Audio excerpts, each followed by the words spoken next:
All right, hello everyone. Welcome to the session of our time. So here in this session, we are looking into a webinar on puzzles, especially for SBI Clerk mains. Okay, right. So let's begin with the questions here. So he says the directions. These questions are based on the following information. So 12 persons D through O are sitting around a hexagonal table, okay, with equal distances between adjacent persons and in such a way that 6 persons sit at the corners and remaining persons sit at the middle of the sides, but not necessarily in the same order. So you have a hexagonal table, okay, and there are 12 people seated in that hexagonal table where 6 people are seated at the corners and 6 people are seated at the middle of the sides. And then he also says that the persons who sit at the corners of the table face the center and the persons who sit in the middle of the sides of the table face away from the center. So at the corners, the persons are facing the center and the middle of the sides, the persons are facing away from the center. Okay. And then he says no two persons whose names start, okay, no two persons whose names are successive letters of English alphabet will sit adjacent to each other. Okay. D cannot sit adjacent to E because they are successive letters of English alphabet. Now, E, F are successive letters of English alphabet. So like that, no two persons whose names are successive letters of English alphabet sit adjacent to each other. So that is your basic data. So first, we will take the hexagon. Okay. So here, I am drawing a hexagon. Okay. So there are 12 people, 6 people at the corner. So there are 6 people seated at the corner like this. Okay, and there are 6 people seated at the middle of the sides. So total there are 12 persons. Now people who are seated at the corners are facing the center. So there are 6 corners, so 6 people are facing the center, and people who are seated in the middle of the sides are facing away from the center like this. cgle, M, N and O. And we also know that two persons whose names are successive letters of English alphabet cannot sit adjacent to each other. Okay, that's the basic data we have. Right. Now, coming to this, we have the information available. So now he says the following information is known about them. So now what he says, F sits at one of the corners and. So whenever you have an and, whatever is given after will be referred to the first person in that sentence. The first person, that is F. Okay, so F has to be at a corner and to the immediate left of K. Okay, so F should be at a corner. So you can pick any one corner. Okay, so let's say I pick F is here. F is at a corner and is immediate left of K. So F should be to the left side of K, but immediate position.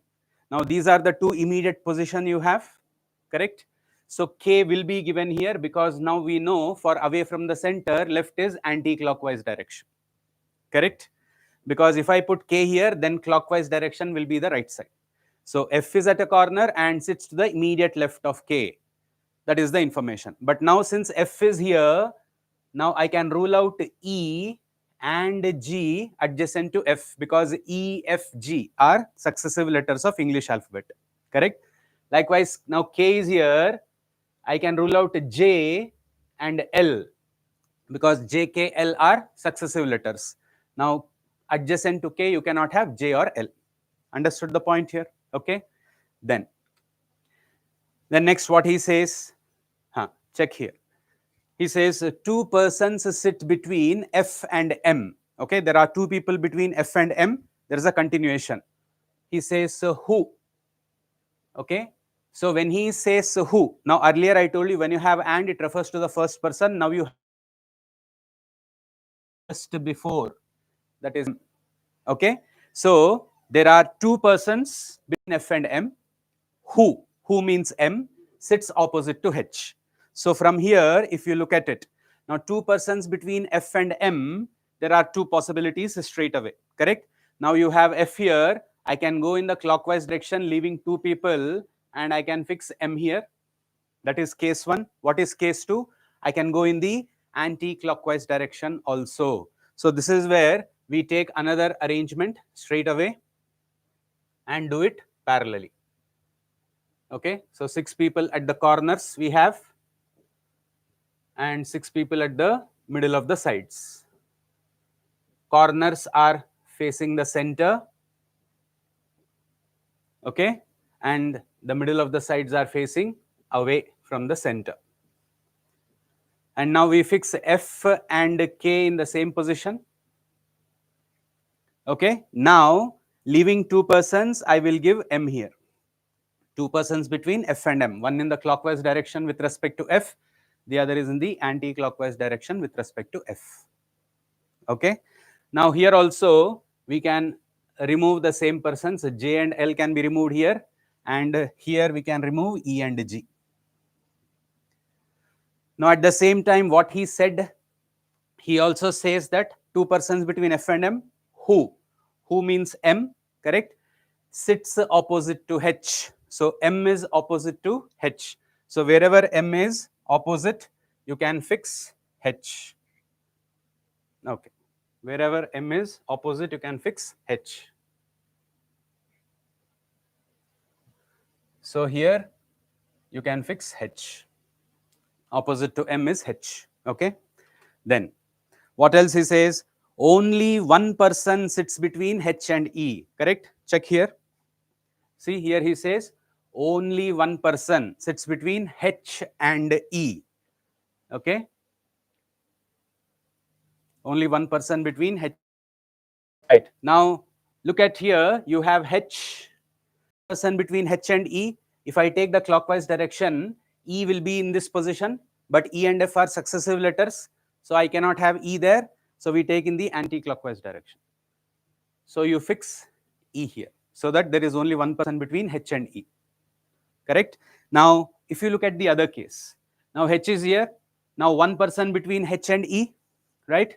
Now, if I take the anti-clockwise direction, you already have K, you cannot fix E. So you go on the other side and then you fix E, one person between H and E. Yes, okay. Then, what else he says? Yeah, here. G sits to the immediate left of D. So wherever D is, G has to be immediate left. Okay, so let's see. Now, once we fix E, can I say I can remove D adjacent to E?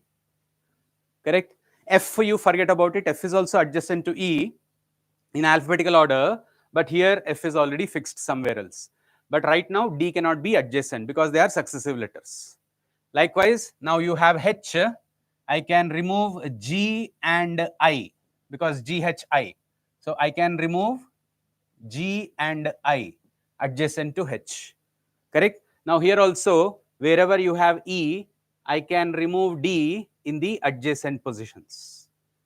And wherever you have H, I can remove G and I in the adjacent positions because GHI are successive letters of English alphabet.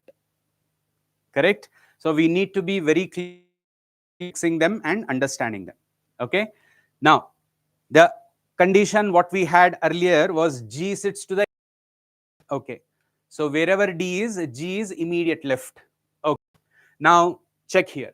Where all I can fix D is the condition.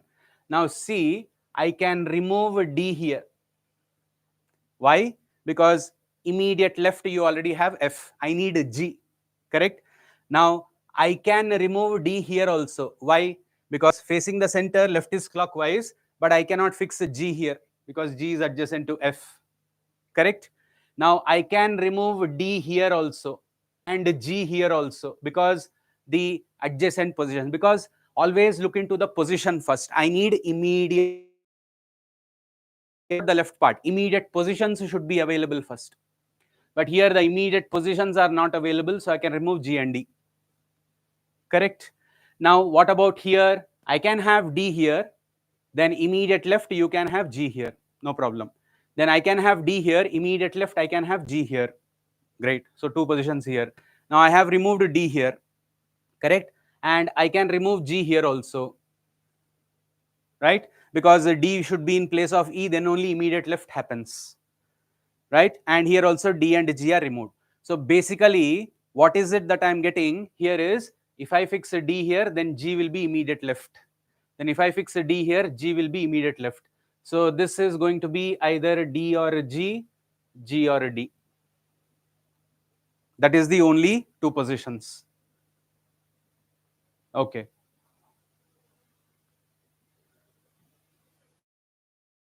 Then here, what about here? Okay. So now once I have removed D here, okay, but I can have a D here so that immediate left have G, that is not a problem. Okay. Then I can have a D here, okay, so that immediate left you can have G, right? Then I can remove D here because immediate left you cannot fix G, okay, but I can have D here, immediate left you can fix G. So you have a condition that says G is immediate left of D, so there are some positions. So let me fix G immediate left, okay, G immediate left of D, we will come back to that and fix it. Then what else we have? Now here the next line, look at the next line, he says only, okay, only one person sits between G and N. So there should be only one person between G and N. Okay. So wherever G is, there should be one person between G and N. Okay. So let's check this. Now one person between G and N. So now since M is here, I can remove N in the adjacent position. Okay. Now I can definitely remove G here because if I fix G, one person N, not possible. One person N, not possible. So that means D will be fixed here and then G will be given here, okay, such that now one person N cannot be adjacent to M. On the other side, you can fix N here. Are you understanding the point? Okay. Then what else on this side? Now where do I fix G and N basically, right? Now M is here, so I can remove N and also L because L is also adjacent to M, so I can remove L also. Okay, so L and N are adjacent to M, so I can remove it. Now what else do we have? So there is one person between G and N. Okay, so where else I can fix? Now check, can I fix G? So first let us look at where are the possibilities of G. Okay, these are the three possibilities and I can remove G here. Why? Because fixing G here, one person N not there, one person, correct?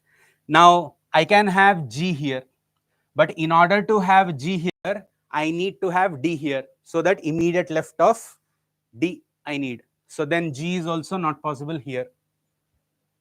Are you following the point? So where else is the possibility of G? The only possibility you have is you fix G here. That means I have to fix a D here, so that immediate left of D, correct? And then one person N cannot be adjacent to M, so N will be fixed here. So only one person between N and M. Are you following the point? Okay, right. Then further, what else do we have? Right? Now here, check. We have three persons sit between N and L. So there should be three people between N and L. Let us check. Okay, now three people between N and L. So let's check here. Okay, now see. On one side, you have three people, DGM, correct? DGM. But then L cannot be adjacent to M. So on this side is not possible. What about on the other side?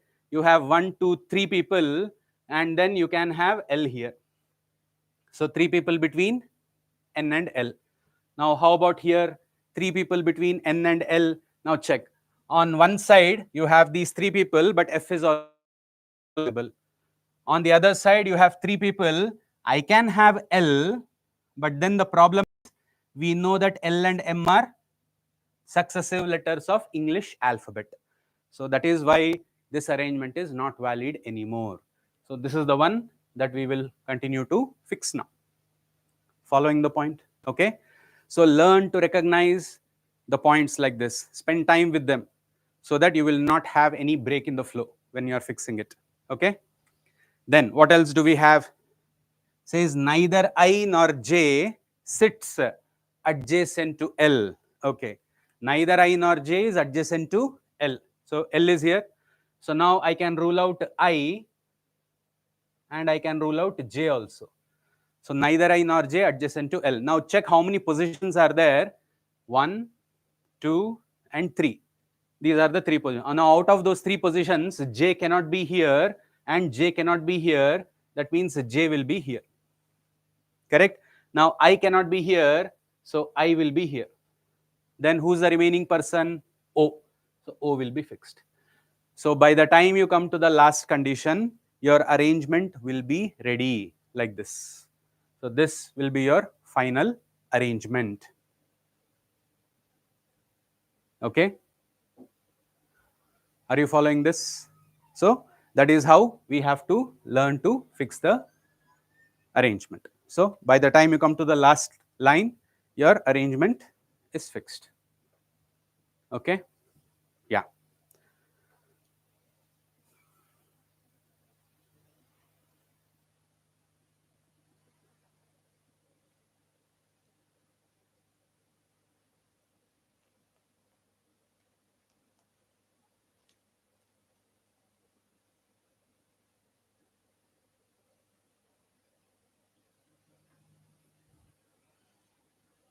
Okay. Now let's look into the questions that we have. So this is the arrangement that we get. Right. Now look at the questions. He says, which of the following is the position of I? So he's asking, what is the position of I with respect to G? So when he says with respect to G, so from G, I need to know the position of I.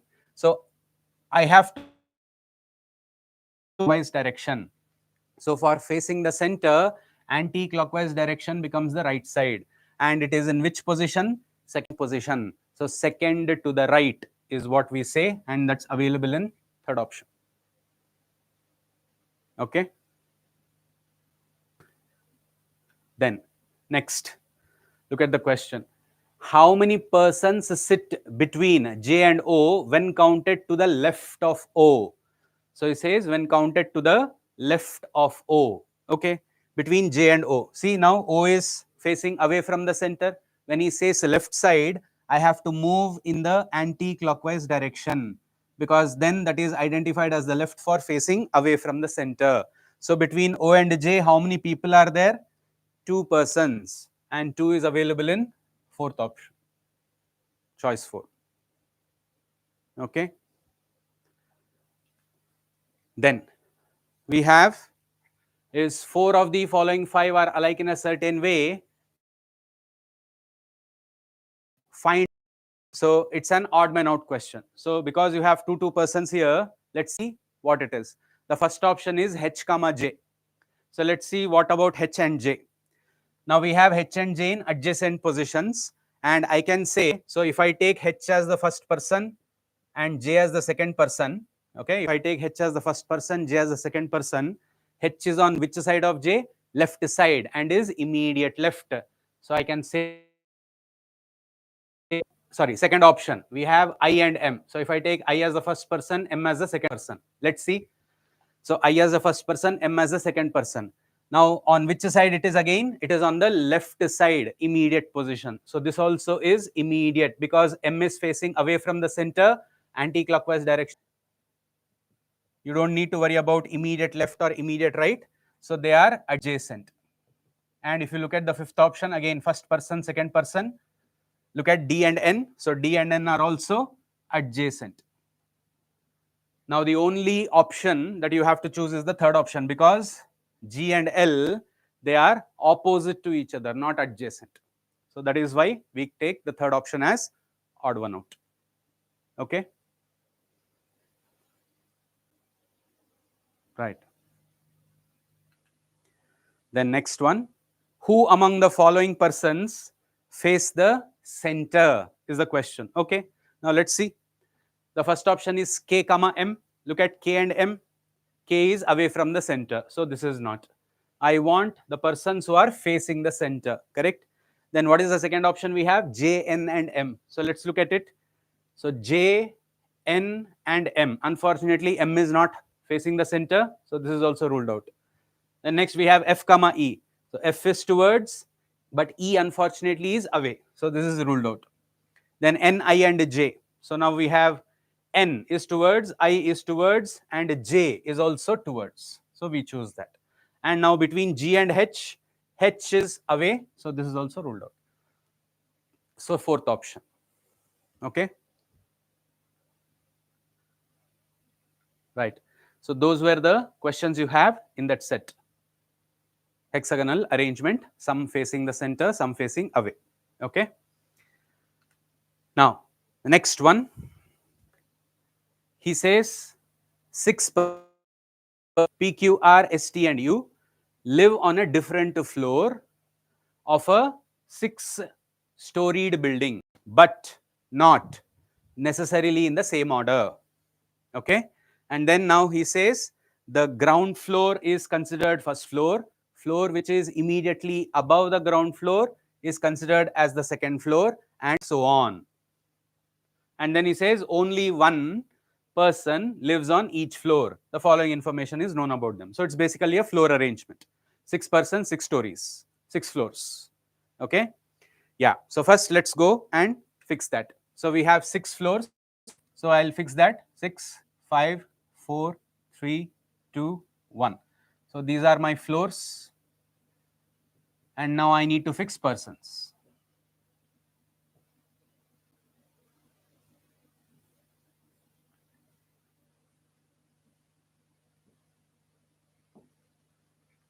Okay. Now, so let's see what he says. Now here he says P lives on an odd numbered floor, but, so and or but it always refers to the first person. Okay, that is P. But does not live below the floor on which T lives. Does not live below T. Does not live below T, that means what? Above T. Because only one person per floor cannot be on the same floor. So not below means it has to be above. Correct? So right. Now P is in an odd number and he is also saying not below. Now not below means above. Now above need not be just above. It could be just above but not necessarily. Okay. So let's look into that. Now how many odd number floors I have? I have 1, 3, 5. 3. But P cannot be on the first floor, because if P is on the first floor, then P will come below all the persons. That means T is one of them. So P will come below T, but P does not live below T. So that means the only 2 cases now I can take is either you fix P on the third or you fix P on the fifth. Correct? And P will come above T. So that is the case. So I'll put it here. P has to come above T. So I put some dotted lines because we don't know the position. Right. Then further what he says, right, check this. Only 2, okay, persons live between the floors on which P and S live. So only 2 persons live between P and S. Now check, P is on the 3rd floor, only 2 people, then you can put S on the 6th floor. Now P on the 5th floor, only 2 people, you can put S on the 2nd floor. Only 2 persons between P and S, correct? Further, R lives 2 floors away. Now see, earlier he said only 2 persons between. Now here he says R is 2 floors away from the floor on which T lives. So 2 floors away means it is similar to 2 places away. 2 places away means what? You leave a gap of 1 person. So 2 floors away means you leave a gap of 1 person. So R is 2 floors away from the floor on which T lives, but T does not live adjacent to the floor on which S lives. So R is 2 floors away from T, means you leave a gap of 1 person. Okay, like this.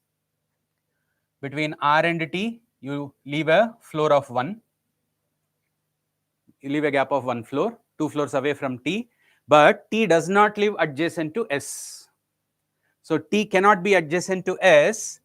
That means you cannot have T above P. P should be above T, correct?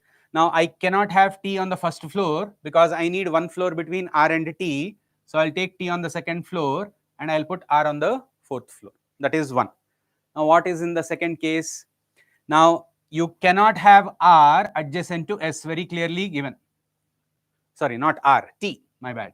You cannot have T adjacent to S. Correct? Because T is not adjacent to S. So that means, but at the same time, T should come below P. So this is the only position of T, and then you will have R here. Because on the other side, you already have S. Are you following the point? Floors away from R, but T is not adjacent to S. Got it? Then what else we have? This one. The number of floors above the floor on which U lives is the same as, okay, the number of floors below the floor on which R lives. So the number of floors above U is same as number of floors below R. Okay, let's check that. Now check. Now number of floors in the first case, number of floors below R is there are 3. So number of floors above U should also be 3. That means U should be put on the third floor. But P is already arranged. So that means this case is totally ruled out. Now if you look at the second case, R is at the topmost floor. Now below R there are 5 floors. Above U, you should have 5 floors. That means U will be arranged in the first floor. Okay, and who's the remaining person? Q. So that way we get our 6 persons in a 6-storied building. Following the point? Okay, and then is that the only information? Because up until here, that is the information we have. Now what else do we have? Yeah, we still have this. Now what is he saying here? There are 34 stairs in the building to the second floor from the first floor. So from the first floor to the second floor, there are 34 stairs in the building. Okay. Now the bottommost stair is considered stair 1, and the stair which is immediately above stair 1 is considered as stair 2, and so on. Okay. Now the above said persons stand on the stairs which are multiples of 5, such that the person who lives on the first floor stands on 5th stair. That is the first multiple of 5. The first floor is first multiple of 5. Then the person who lives on the second floor stands on stair number 10, and so on. So second floor is second multiple of 5. Third floor is third multiple of 5. So like that, and so on. So what we can do is we can take the same scenario. Okay, so we have RPTQSU. We'll take that. So we have floors. Okay, we have 6, 5, 4, 3, 2, 1, and the persons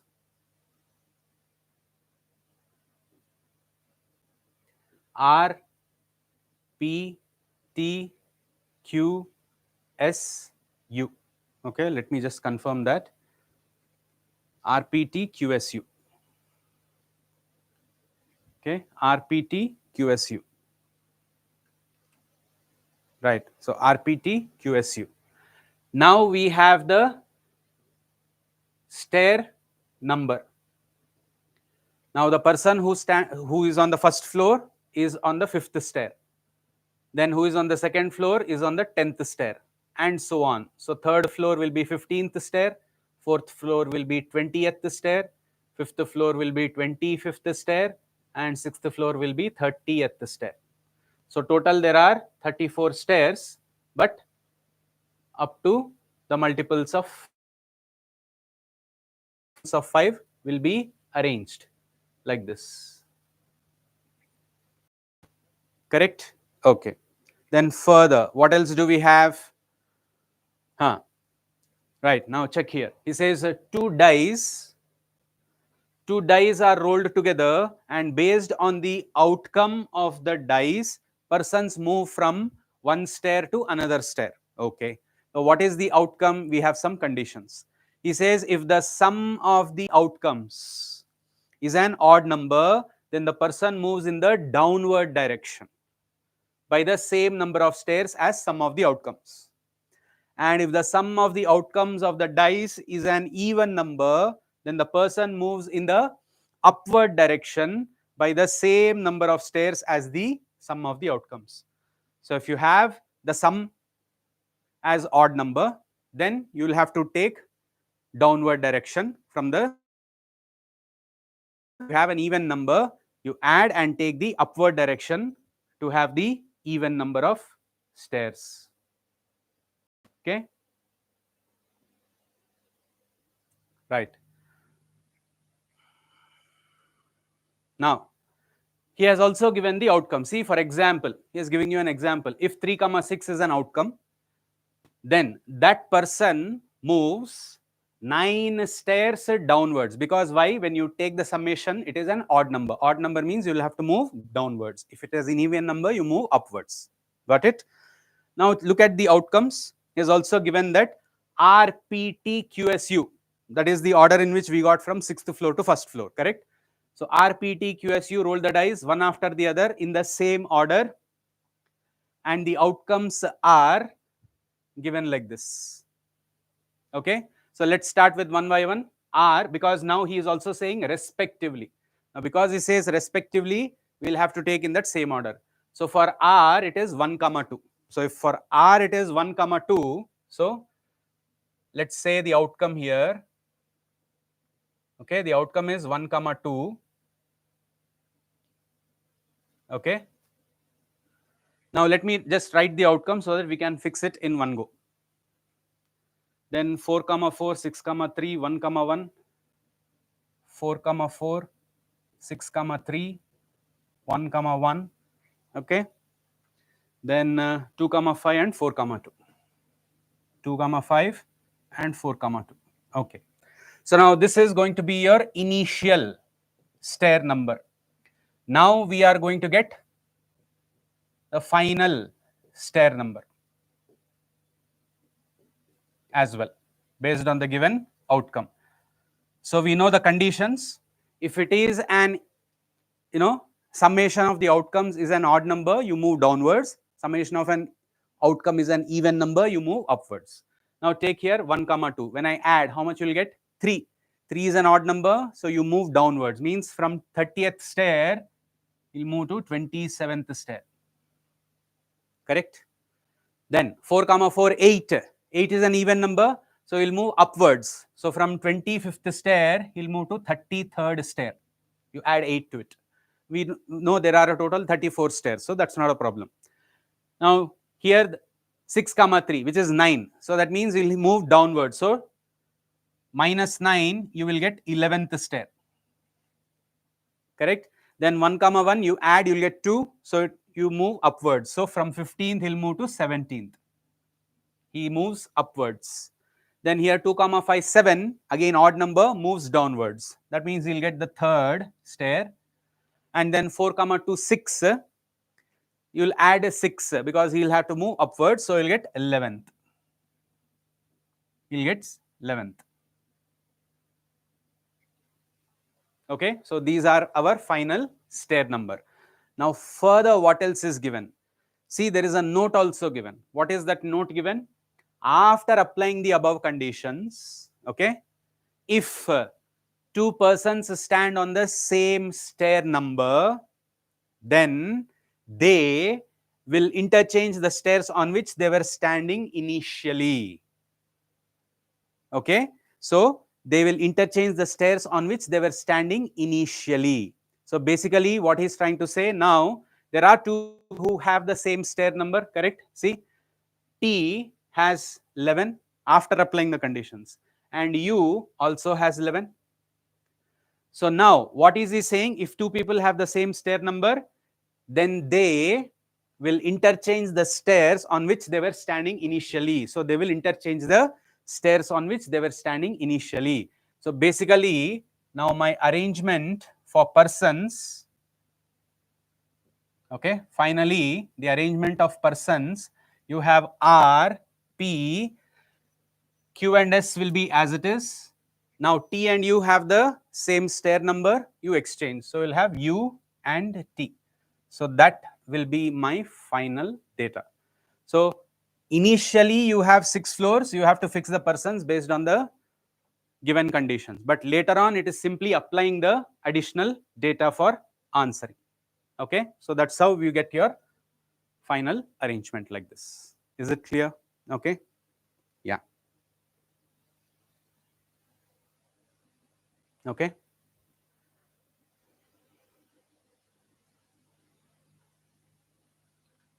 Right. So this is how we get it. Okay. So T and U, they have the same stair number, so you exchange. Okay. Now let's look at the questions. Now who lives on the 6th floor? Now who is living on the 6th floor? It is R. So choice 2. Correct? Choice 2. It is R. Then after throwing the dice, which 2 persons interchange their stairs? So we know it is T and U. T and U have got the same number, 11 and 11. Correct? So T and U are the persons who are going to interchange their stairs. So TU, third option. Okay.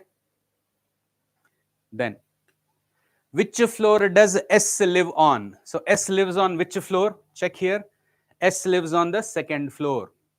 Correct? So 2nd floor is given in option 1. Option 1, 2nd floor. Okay. Then, what are the stair numbers of T and S respectively after throwing the die? So after throwing the die, what are the stair numbers of T and S respectively?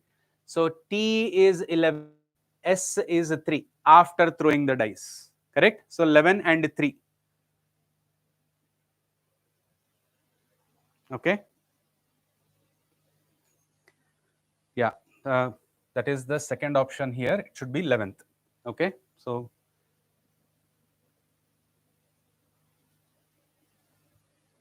right. Okay, so those were the questions you have. Okay, the questions will be easy once you get the arrangement. So you have to focus on your arrangement mainly. Okay, please keep that in mind. Right. The next one. Okay, now coming to this. He says in an MNC, interviews for 3 applicants are scheduled in a day for the posts, that is quality engineer, HR advisor and assistant supervisor, 3 posts. Okay. Now each applicant is to be interviewed for a different post. So there are 3 applicants, they will be interviewed for different posts. Now 2 rounds of interviews are scheduled for each of HR advisor and QE. So for HR and QE, quality engineer, 2 rounds each are scheduled. And okay, 1 round for assistant supervisor, AS. So AS is 1 round. And he also says each round of interview being a slot of 1 hour of duration. So every interview is of 1 hour duration. Also, on this day, a 2-hour consecutive hours. Now this is very important. Consecutive hours training session is organized for the marketing team on that same day, apart from the interviews. Okay. Now these interviews are scheduled from 10 a.m. to 7 p.m. So from 10 a.m. to 7 p.m. the interviews are scheduled. 2 breaks, a lunch break from 1 p.m. to 2 p.m. and a coffee break from 5 p.m. to 6 p.m. are scheduled between the interviews. Okay, so now based on this, let's take the table. So 10 to 11, then 11 to 12, because 1 hour, we have to take it like that. Then 12 to 1, 1 to 2, 2 to 3, 3 to 4, 4 to 5, 5 to 6, 6 to 7.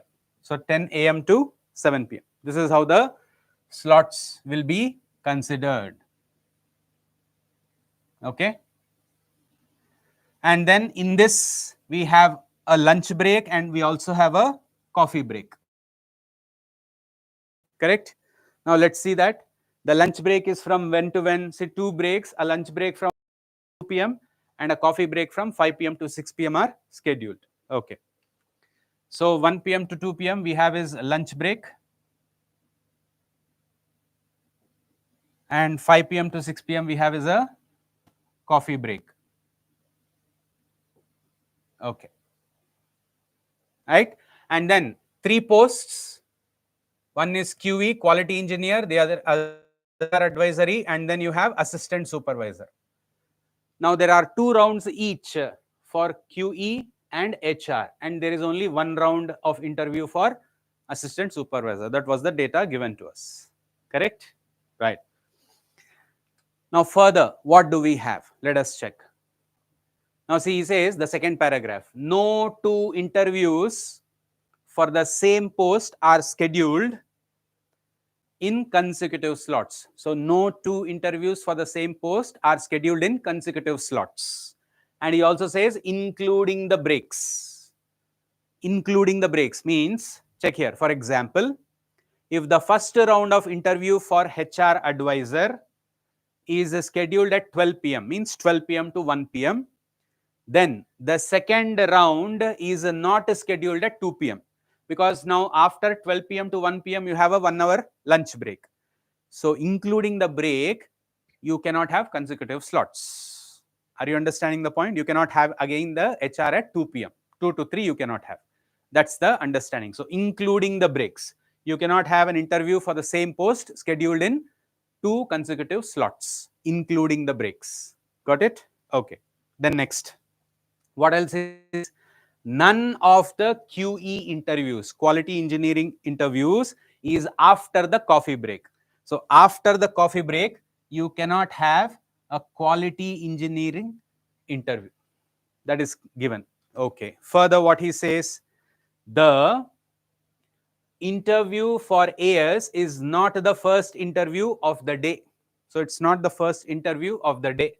So assistant supervisor interview is not the first interview of the day. And that is only 1 round we have. Okay. Then what else it is there? The head of the marketing team left the training session at 4:15 p.m. due to an emergency. So the marketing team head, we know marketing team has a training session of 2 hours. But it is also very clear that it is what he says, consecutive hours. Has to be consecutive hours. Okay. So at 4:15, he cannot have. Now this consecutive hours you can have for training session but not for interviews. Only for interviews he is clearly mentioned that no 2 interviews of the same post are scheduled in consecutive slots including the breaks. So when he says the training session, he is leaving at 4:15. Okay. So we can take the marketing team here as well as here, the marketing team, because he says consecutive hours. When he says consecutive hours, you cannot have a break. You cannot take, sir, I can take 4 to 5, then we have a coffee break, then he can take 6 to 7. No, because that is not consecutive hours. Okay, so it is consecutive hours at 4:15. You can take 2 to 3 and 3 to 4, because at 4 o'clock, if the meeting is, if the training is over, 2 hours training is over, then he need not go in between the training. But it is very clearly given that the head of the marketing left the training session at 4:15 due to an emergency. So that means in between he has left during an emergency. So that means 3 to 4 and 4 to 5 is the only possible slots that we have to give as consecutive hours. Is it understood? Okay. Then further, what he says, yeah, the last interview is a second round of HR advisor. Okay, the last interview of the day is the second round of HR. So HR second round. HR. So HR second round. Okay. Then the interview for HR advisor is before one of the breaks. Now this round of HR advisor is not about here, because it is just before one of the breaks. So that means it is the first round of HR. Now first round of HR cannot be before the coffee break. So that means it has to be before lunch break. So HR first round happens just before the lunch break. Are you following that? Okay. So it cannot be before the coffee break. So we have 2 rounds of HR done. And we know that quality engineering cannot happen in these 2 sessions consecutively. We know AS cannot happen, HR anyway is fixed. So the only other I can have is quality engineering first round is going to happen here. Then I cannot have quality engineering immediately in the second round, second slot. Consecutively, you cannot have same interviews. So that means quality engineering second round happens between 2 and 3 after lunch break. The remaining AS, assistant supervisor interview, happens at 11 to 12. So that is how we can fix the total information. I hope it is clear. Yes? Okay. Right. So always ensure that by the time you come to the last line of the paragraph, your arrangement should be ready. That is how you have to learn to interpret and fix. So spend time with the data that you have, see what all I can, what all you can interpret and start fixing like that. Got it? Okay. Yeah, this is the final arrangement that we get. Now questions, right? Let's see this. Now, which interview or training has or have been scheduled between the 2 breaks? Now check between the 2 breaks. What is it happening? There is quality engineering and marketing team. That is happening, correct? So both quality engineering and marketing, that is what you choose. 5th option. Okay? Yeah. Then look at the next one. How many interviews and breaks together are scheduled between the 2 interviews of quality engineering? So between the 2 interviews of quality engineering, see, one is from 10 to 11, the other is from 2 to 3. So between these 2, how many are involved? So we have one assistant supervisor interview, one HR interview, one break, because he says including the breaks together. So there are how many? 3. And 3 is available in 3rd option, including the breaks. So 3. Okay. Right. Then coming to the next. So those were the 2 questions you have in that set. Now next, these questions are based on the following information. Yes, he says 21 people work in a bank in a position among. So he has given some designations. What are the designations we have? Chairman, general manager, that is GM, then manager M, assistant manager AM, probationary officer PO, clerk. Okay. Now in any position, the number of people working is 1 more than the number of people working in the immediate senior position. Okay, in the immediate senior position. So in any position you take, the number of people should be 1 more than the number of people working in the immediate senior position. That means if I have chairman as 1, then I need to have general manager as 2. Because if the number of people working in general manager is 2, that is 1 more than the number of people working as chairman, that is 1, correct? Immediate senior position. So that's the understanding. So here, because of this data, okay, now he has also given an example. So let's see. See here he says, for example, if 3 people work as managers, okay, then 4 people will work as assistant managers. So if there are 3 people working as managers, then there will be 4 people working as assistant managers. That's the idea. Okay. Now the following information is known. Now also he is giving you a note where he says the positions has been given in the decreasing order of their ranks. the chairman is the senior most person and the clerk is the junior most person. Okay, so we need to fix the designations like that, but we also need to fix the number of people because we know that there is a total of 21 people. So how do we take that? This is how you have to take. So we know the first is a chairman. Okay, then we have manager, then we have assistant manager, correct? Then who else is there? Probationary officer and clerk. Okay, PO and clerk. PO and clerk. Okay, and then manager, right?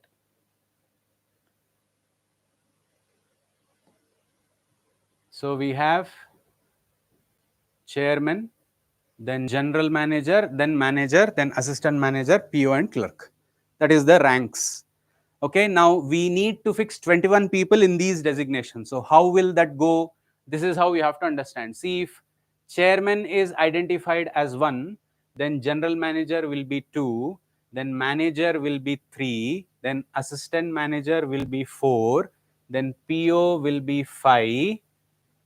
So clerk in total will be 6, because he clearly says the number of people working in a position will be 1 more than the number of people working in the immediate senior position. So you have 6 clerk, PO 5, then 5 PO 1 more than AM 4, then 4 AM is 1 more than M 3. So now if you count the total number, see 1 plus 2 plus 3 plus 4 plus 5 plus 6. So 1 and 6 gives you 7, 2 and 5 gives you 7, 3 and 4 gives you 7. So 3 sets of 7. Total number is how much? 21. So this is how you have to understand your arrangement. The skeletal arrangement should be like this. Okay, understood the point? Yes. Now, based on this, let's look into the conditions. Okay, yeah. Now look at this. He says D works as a manager and. So when he says and, it means it refers to the first person, that is D, is to the next. Okay, so D works as manager. So I can put D as manager. So it doesn't matter where you put. Okay, you can fix D in any one position. It doesn't. It is next immediate senior position to G. So G will be assistant manager. Okay. Then further, what he says. Right, look at this. B and C work in the same position and are senior to D. Now both B and C should work in the same position, but they should be senior to D. Now I cannot have 2 chairmen. So the only possibility is there are 2 general managers. So both B and C work as general managers. They are in the same position but senior to D. Is it clear? Right. Then further what he says, look at this. M, N and L work in the same position and are junior to G. Okay.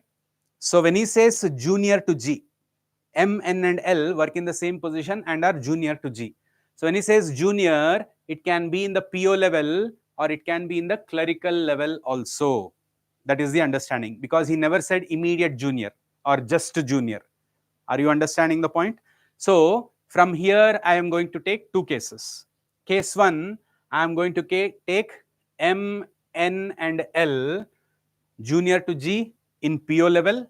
In the other case, M, N and L, I'll take in the clerical level also, because they all work in the same position. Okay, so I'll take one more arrangement.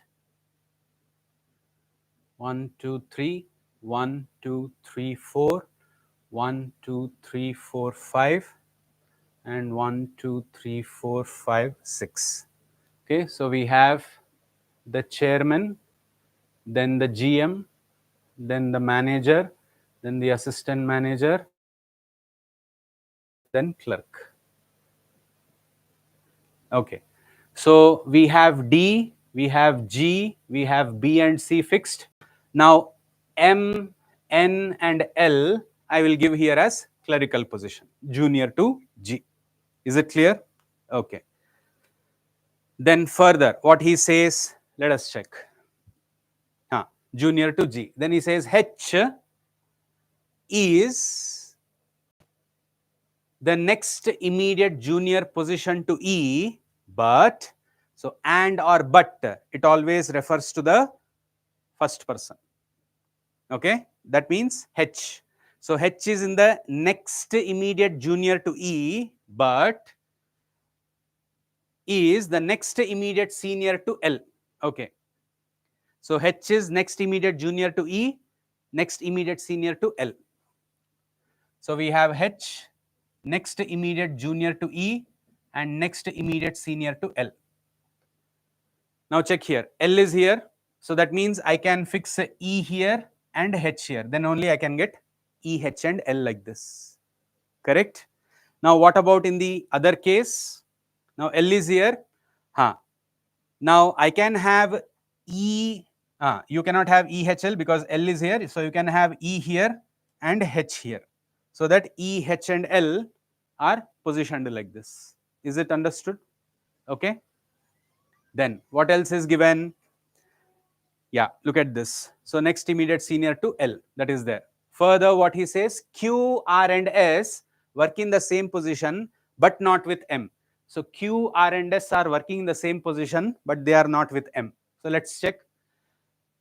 Now see, M is already fixed here. Now Q, R and M, they are in the same position. So obviously it cannot be in the above. So it has to be Q, R, M are in the same position but they are not working. Sorry, Q, R and S, my bad. So it's Q, R and S. Okay. So Q, R and S the same position but not with M. Okay. Now let's check here. So here I can give Q, R and S as PO because they are not with M. Is it clear? Right. Then further what he says, check here, but not with M. K is junior to G but senior to P. Okay. So we have K is junior to G but senior to P. Now because he never mentions immediate junior, immediate senior, so I'll put some dotted lines. So K should be in between G and P. Now check here, G is already fixed here. So K should be in between G and P. So I can have K here and I can have P here. Correct? So like this. Now what about here? K should be in between G and P. So G is again here. So I can have K here and I can have P here. Yes? Great. Now further, what else do we have? I and J work in the same position but does not work as clerk. So I and J work in the same position but they don't work as clerk. Okay. So that means I and J in this case are going to be working as assistant manager. I and J is going to be working as assistant manager because they cannot work as a clerk. No other position you have two persons. Correct? Now what about the other? In this case, I and J cannot be working as a clerk. That much is very clear. So that means there are two positions in manager level and two positions in assistant manager level. So I and J can either be here or can be here, I and J. So we'll see where we have to give. Okay. Further, what do we have? Yes, look at the next. O neither works with T nor Q. Okay. O neither works with T nor Q. Okay, check this. Does not work with Q. Okay. And O also cannot work with T. Right. So O cannot be with T, cannot be with Q. Okay, we'll come back to that. And here also, okay, O cannot be with T, cannot be with Q. We'll check that. Then further, what he says, O neither works with T nor Q. F is a senior to O and junior to A. So F is senior to O, junior to A. So we have F above O, senior to O, below A, junior to A. Okay. Right. So definitely I can rule out O here and also O here. That means the only position for O is here because I need A and F to happen. So then I will put A here and then I can put F here. Correct? Then in that case,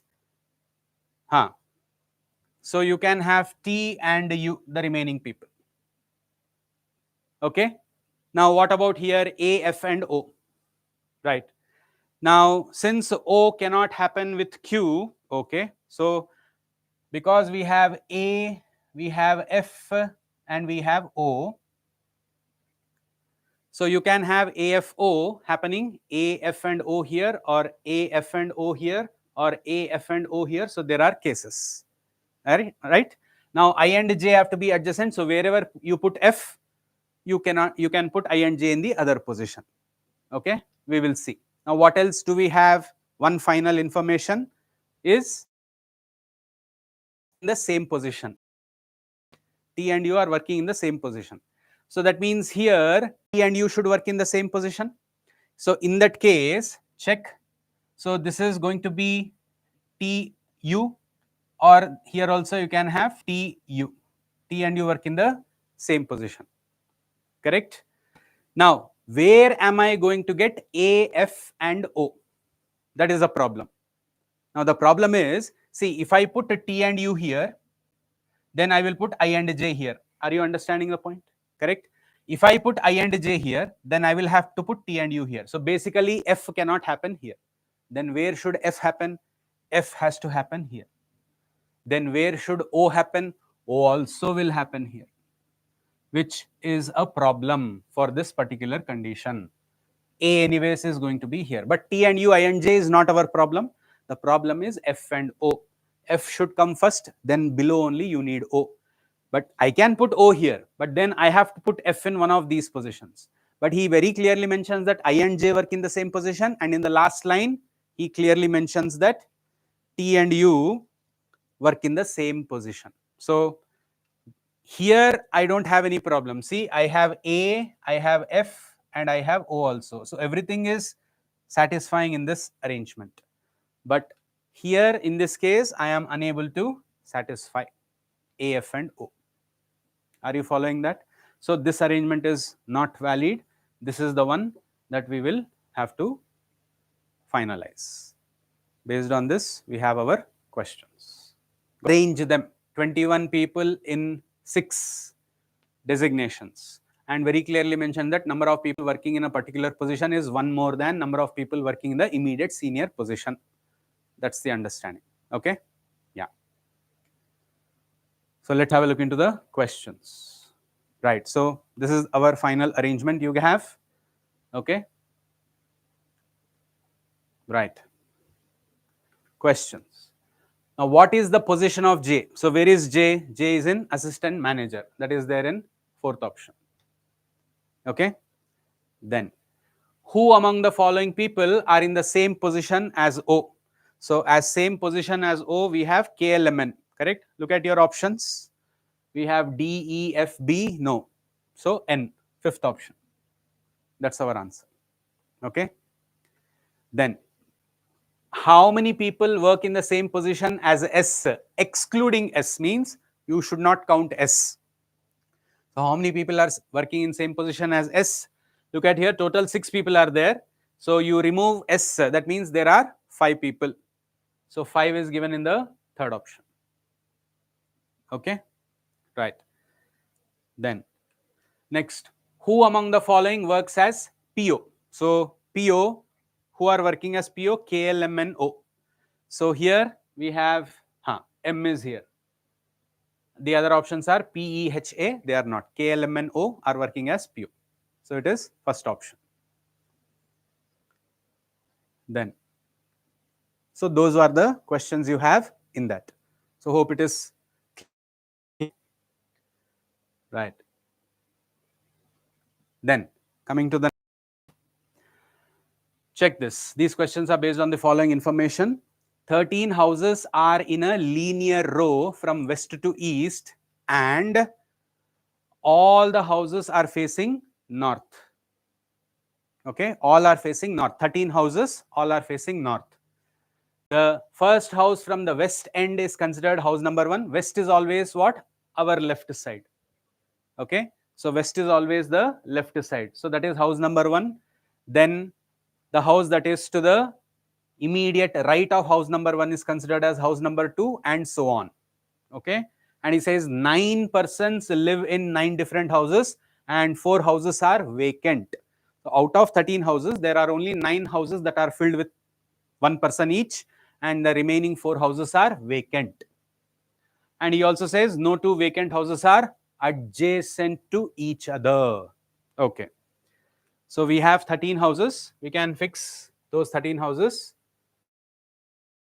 3, 4, 5, 6, 7, 8, 9, 11, 12, 13. And all are facing north. And we give the numbers also right from the left end. 1, 2, 3, 4, 5, 6, 7, 8, 9, 10, 11, 12, and 13. So 13 houses where you have only 9 persons with 4 vacant. Okay, right. So we have 9 persons and 4 vacants. And he also says 2 vacants not adjacent. 2 vacants cannot be in adjacent positions here. Okay, that's the information, basic information. We check what else is given here. Only 3 houses are between the houses in which B and E live. Okay, right. So B lives in house number 7, and then he says only 3 houses are there between B and E. So we need not worry about whether the house has a person or a vacant. You only give 3 houses gap. So on one side, I can give E, leaving 3 houses in the 11th, correct? You immediately can take one more arrangement.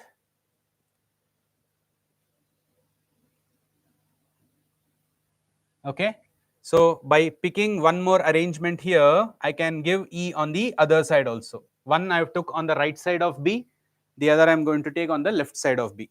Okay.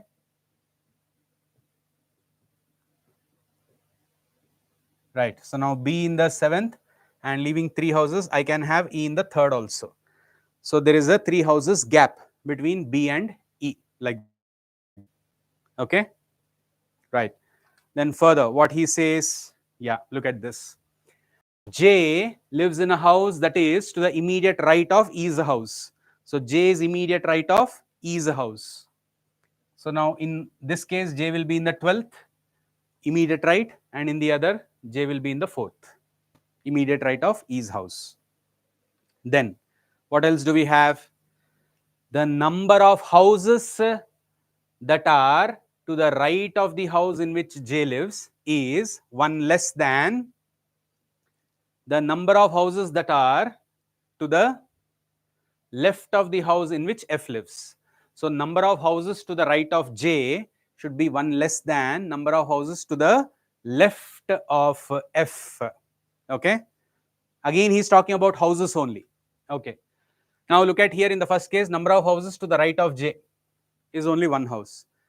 So that 1 should be 1 less than number of houses left of F. Means I will give F in the 3rd house, so that left of F you have 2 houses. So 1 less than 2 is how much? 1. So number of houses right of J is 1 less than number of houses left of F. Understood? Right. Now similarly, here J is in the 4th house. So right of J, if I count how many are there, you have 3 plus 3, 6 plus 3, 9. That means to the left of F, I need 10 houses. So I will have to give F in the 11th house. So that left of F, you have 10 houses. So that 1 less than 10, on the right side of J, you have 9 houses. Is it understood? Clear? Right. Then what else is there? Yeah, look at this. The houses which are adjacent to F's house are not vacant. So the houses adjacent to F's house, the houses he says, plural, are not vacant. So the second house here is not vacant and the fourth house is not vacant. Likewise here, the 10th house is not vacant and the 12th house is not vacant. The houses that are adjacent to F's house are not vacant, he says. Okay. Then next, yeah, here. Only two persons live in the houses which are between the houses, okay, in which F and H live. Now he says there are only two persons in the houses between. Now earlier, see, I'm just going back earlier, see, here he says only three houses are between. So when he says only three houses are between, there is no confusion whether the house has a person or a vacant, you leave a gap of only three houses.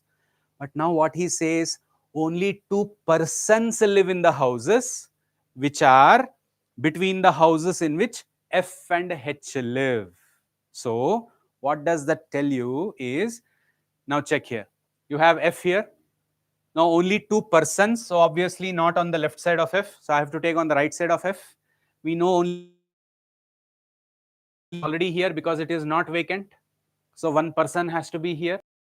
Now I can have vacant here, that is not a problem, or I can have a vacant here, but if I put H in the 8th house, then B is also one more person, and I know that no two houses can be adjacent which are vacant, so both 5 and 6 cannot be vacant.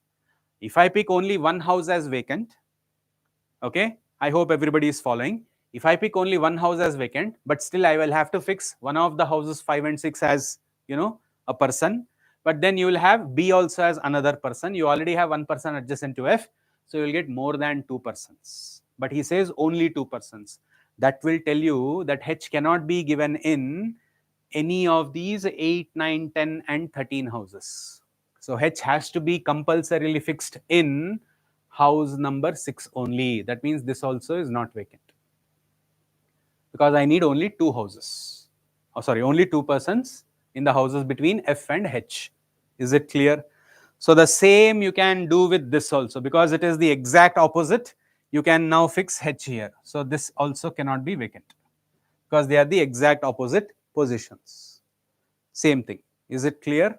Okay. Yeah. Then what else he says? Yeah, look at this. G's house is third to the right of H's house. Okay.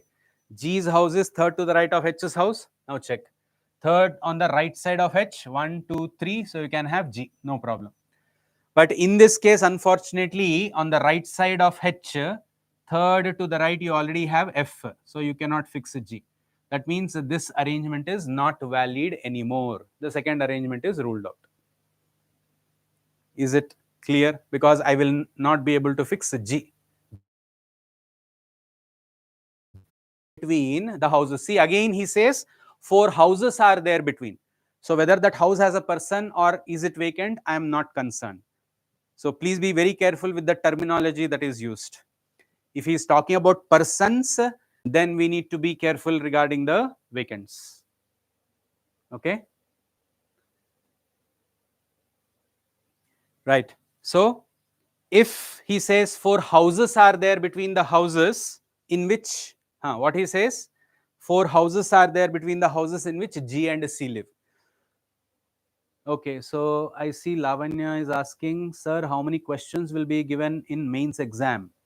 Right, so in mains exam, anywhere between 25 to 28 questions you will get from puzzles, Lavanya. Okay, so it's a very important topic. The most weightage will be given from puzzles only. Okay, 22 to 25 questions you will have. Okay, right. So where were we? Yes, 4 houses are there between the houses in which G and C live. Okay, so G and C, we know the below one is anywhere. So G is here. So 4 houses. Now look at it. It cannot be on the right side because there are only 4 houses. I cannot put C. So on the left side only I have to take 1, 2, 3, 4. Then you can put C adjacent to F. 4 houses. Okay. Then further, what he says. Right. Check here.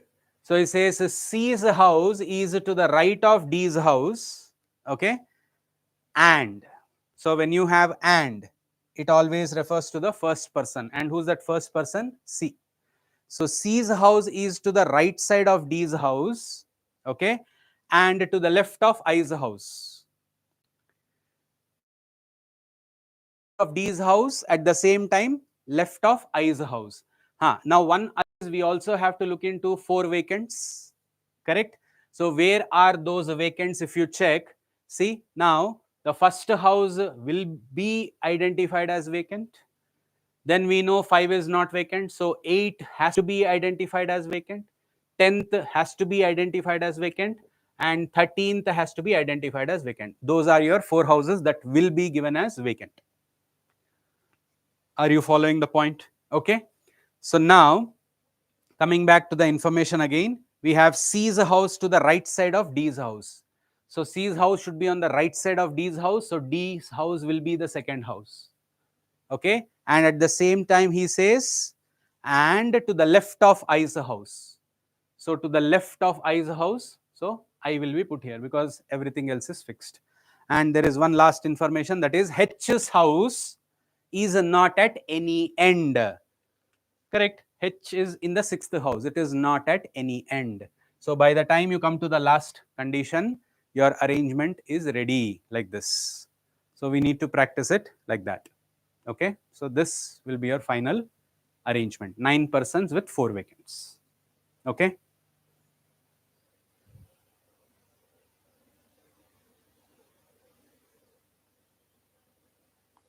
Right.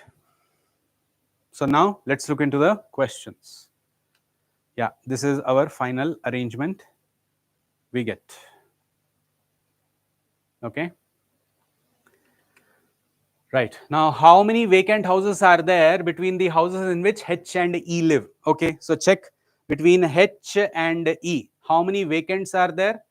There are 2 vacants. So the answer is 2, but it is there in third option. Correct? 2 vacants between H and E. Next, who lives in the house which is second to the right of the... So second to the right of H. So this is the right side of H. Second to the right, who is there? It's a vacant house. So my answer is 5th option, no one. Correct? Yeah. Then whose house is not adjacent to the vacant? Okay. So D's house is adjacent to vacant. Then B's house and G's house. So I can rule that B and G also. Then E's house is adjacent and J's house. So J is also ruled out. So that means it is I. So I's house is not adjacent to vacant. Correct? So I will be our answer. Right. The next.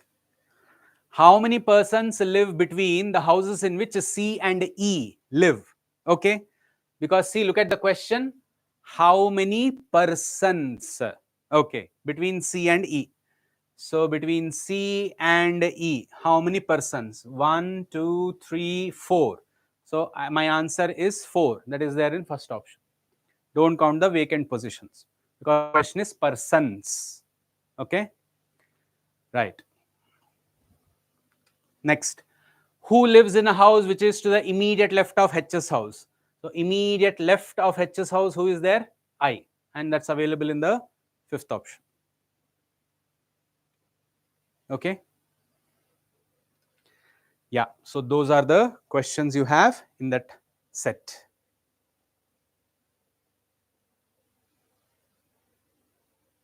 Right. Now coming to the next. Now here he says each of 3 stacks L, M and N contains a certain number of boxes. So there are 3 stacks. Stacks are nothing but it's a box arrangement, one above the other stacks. So similar to floor arrangement, this is a box arrangement, but there are 3 different arrangements L, M and N. Okay, those are the stack numbers, names actually, L, M and N. And he says stack L is to the west of stack M and stack N is to the east of stack M. So L is west of M, west is left side of M, N is east of M, that is right side of M. So we have L, M and N. That's how it has to be arranged. So like this it has to be arranged. So L here, then M here, and then N here. So L is to the west of M, this is the west side, and N is to the east of M, that is the right side. So L, M, N, these are the three different stacks. Each stack has certain number of boxes. We don't know the exact number. Okay. Then what else he says? Each stack has certain different number of boxes. The bottommost box in stack M is east of the bottommost box in stack L. So the bottommost box of M is on the east side, so right side of L, and to the west of the bottommost box in stack N. So pretty much he's saying the same information. Whichever the bottommost box you have of M, that is on the east side, means right side of L, and it is to the left of the bottommost box of stack N. So that's how the arrangement has to be, is what he's trying to explain. Okay. Now further what he says, the height of each box is same. Okay. And then there is a note. If it is said that two boxes are placed between the boxes A and B, that means both boxes A and B are in the same stack. So if he mentions any condition saying there are two boxes between A and B, this is just as an example, then by default you have to understand considered in the same stack, not in different stacks. Is it okay? Right? Now the conditions. Now let's see what are the conditions given. Now he says P is to the northwest of box Y. So northwest means what? North is above, west is left side. So diagonal. P is diagonal to Y, northwest of Y. Okay. Now box Y is two boxes below box S. Okay. So we don't know where S is, where Y is, or where P is. Because when he says northwest, so I can take like this. See, I can have Y here, P here, S here, or Y here, P here, S here, northwest. Are you understanding the point? Okay. So there are two cases. So we will see which one is what. Now further, what else is there? He says four boxes are placed. Four boxes are placed between X and the box which is to the west of P. Now this is important. So when he says west of P, so this is how you have to understand. That means you cannot have P in stack L because I need west of P. So P has to be given in M because P is northwest of Y. Are you understanding the connection? So what I can do is, so let's take three stacks. Okay. So I have P here. Okay. Now P is northwest of Y. So I will have Y here. Okay. And then you have a box that is to the west of P. And what was the information? See, four boxes are placed between box X and the box which is to the west of P. So earlier we had P is northwest of Y. That was what I fixed. See, P is northwest of Y. Okay. And then we have box Y is two boxes below S. Okay, I can fix that. Y is two boxes below S. So S can be fixed here. That is not a problem. Correct? Now, four boxes are there between X and the box that is to the west of P. So, four boxes. So, we have 1, 2, 3, 4. Four boxes are there between X and the box that is to the west of P. So, 1, 2, 3, 4. Are you understanding? So, this is stack L. Okay, this is stack M. And this is stack N. L, M and N. That's the understanding. Is it clear till here? Okay. Yeah. Further, what else he says? Now check. Box W is to the east of X. So when he says east, east means our right side. So you can have W here in stack M, or you can have W there also in stack N. Okay. So we will wait. Further, what else he says? but I will write W is east of X. So X, then to the east side of X you have W. So they have to be on the same height. So they have to be on the same height. Okay. Then further what he says, yeah, W is to the east of box X. Then at most 2 boxes are placed below box Y. At most is what? Maximum. Maximum 2 boxes.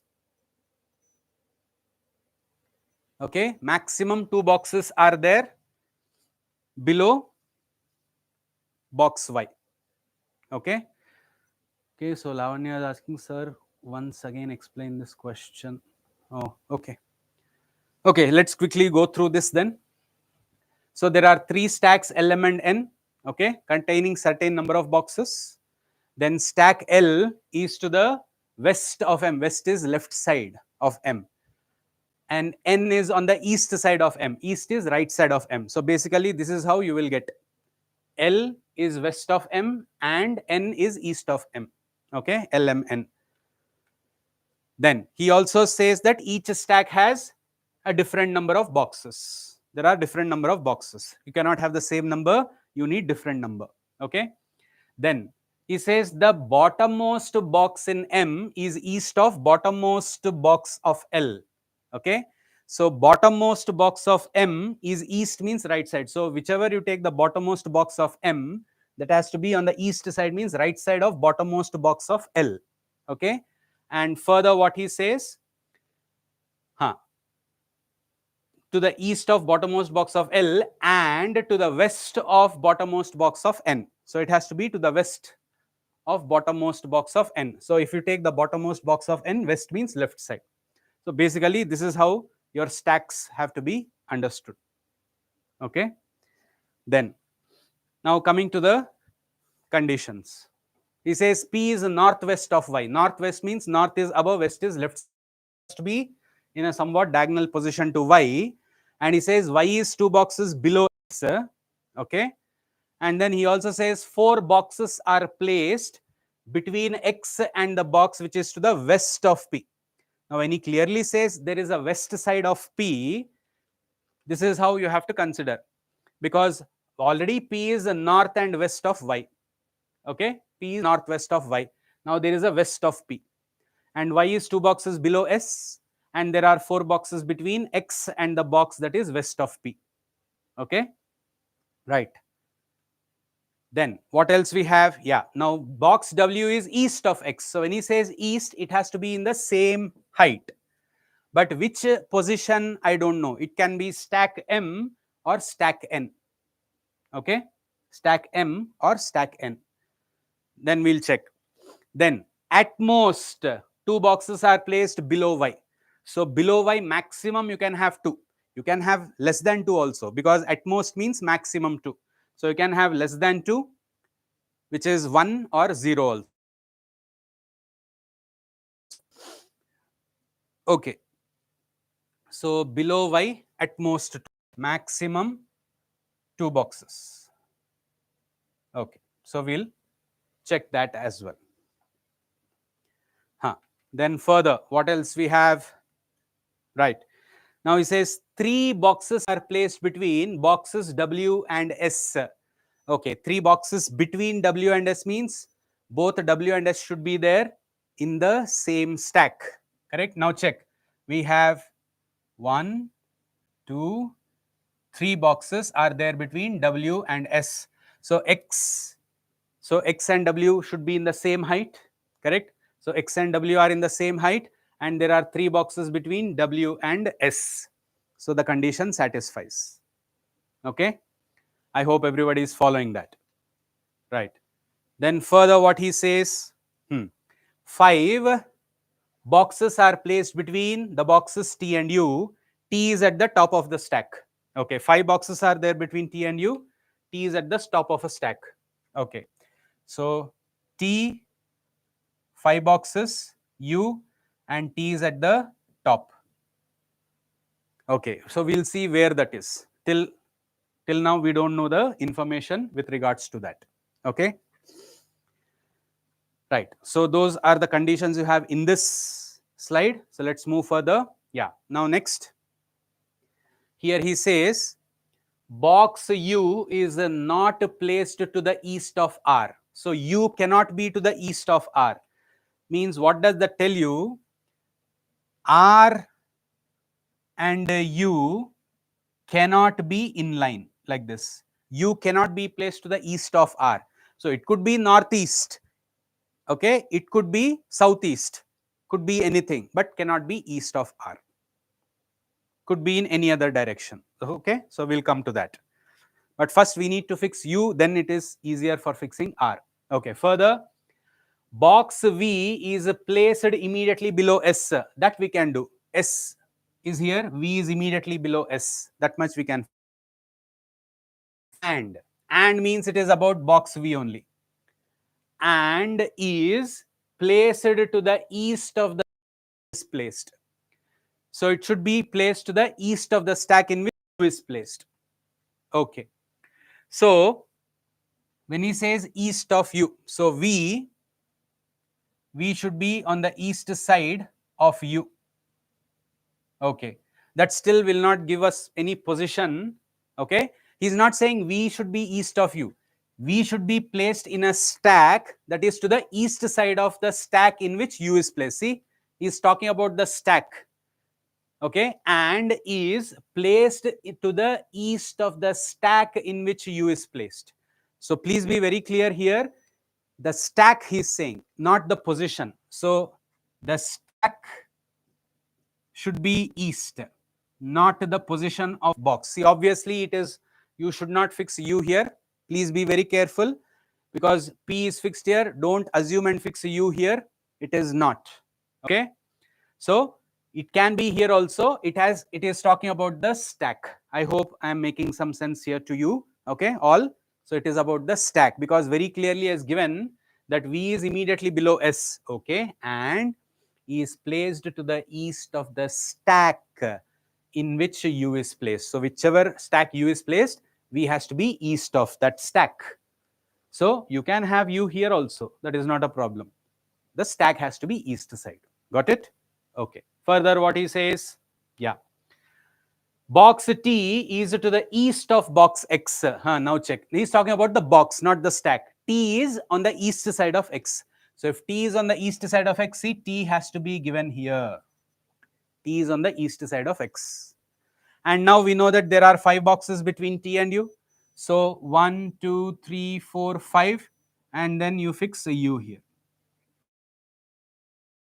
You need to be careful.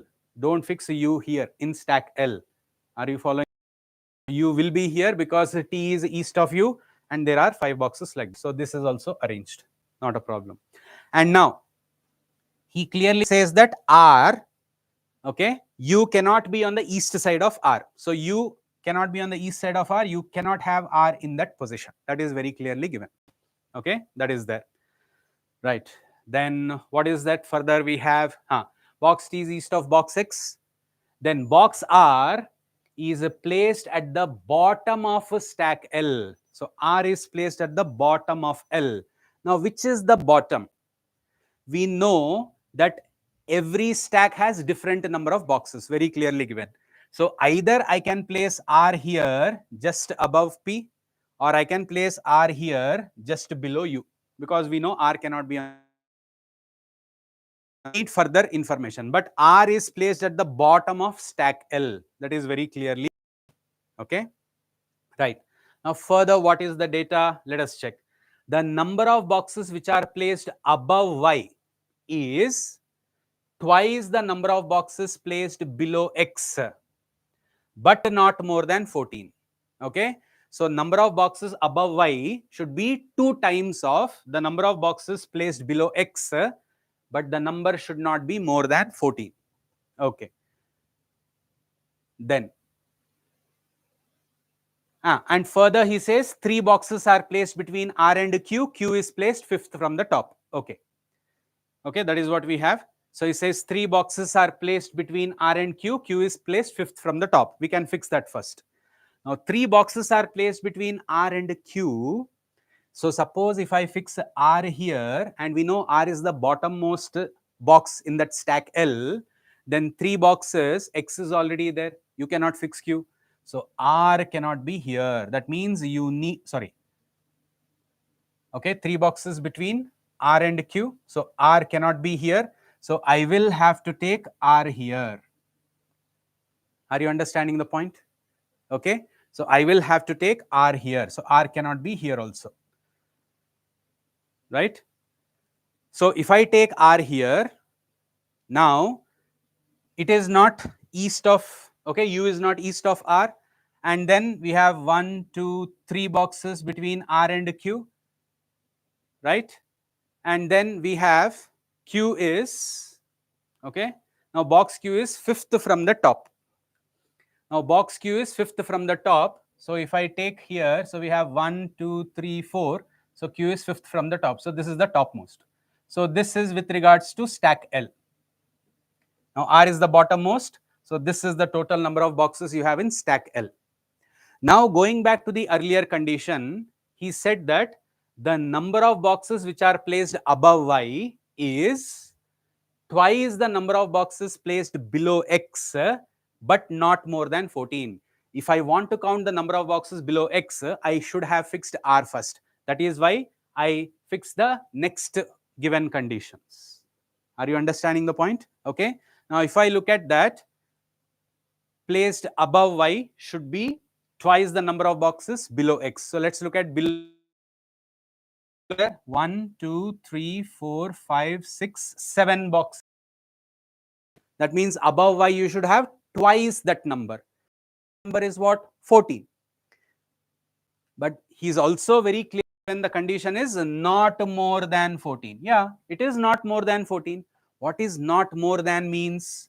Not more than is not greater than 14. It means what? It can be less than or equals 14. So equal to 14 is also allowed.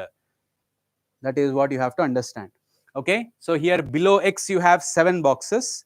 Then above Y you need 14 boxes. Right now check how many are there. 1, 2, 3, 4, 5, 6 boxes are there.